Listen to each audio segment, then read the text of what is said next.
Sebelumnya kita sudah membahas tentang najis dan juga hadas. Ini untuk memastikan bahwa hadas itu yang menghalangi seseorang untuk melakukan satu ibadah. Jadi hadas itu artinya keadaan seseorang yang membuat dia terhalang untuk melakukan satu ibadah. Semisal sholat, semisal baca Quran, semisal tawaf di Ka'bah, itu nggak boleh bagi orang yang berhadas. Hadas itu keadaan seorang yang tidak suci, baik tidak suci dari hadas kecil maupun hadas besar. Nah, sedangkan kita belajar najis itu untuk memastikan bahwa ibadah yang sudah kita lakukan itu diterima. Karena ada orang yang sudah suci dari hadas, bajunya bagus gitu ya, dalam keadaan dirinya bagus, dia sudah mandi besar kalau memang dia berjunub, dia sudah melaksanakan wudhu.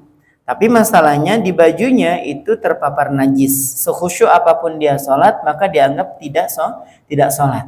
Nah, itu pentingnya kita mempelajari mana hadas, mana najis. Dua-duanya berbeda. Kalau hadas itu keadaan kita yang tidak suci, sedangkan najis itu bendanya. Semisal air kencing atau kotoran manusia dan semisalnya. Dan hari ini kita akan belajar tentang tayamum, ya, tayamum. Karena ada beberapa keunikan yang membedakan antara wudhu dengan tayamum itu. Menurut kita ilmu tayamum itu sederhana gitu kan. Sederhananya kenapa? Atau juga kita jarang melakukan itu. Atau bahkan gambarannya agak berat kalau sekarang. Kalau dulu kalau nggak ada air memang beneran nggak ada air.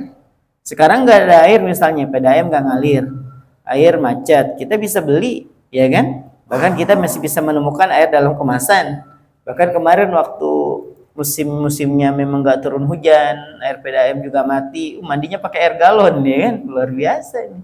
Jadi cuma di balik papan rasa-rasanya ya. Kalau pas mati air, mandinya pakai air galon, nggak main-main.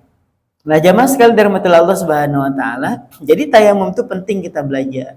Kenapa? Ada kalanya kita ini sakit, ada kalanya kita ini dalam perjalanan. Nah, ini penting banget ilmu ini.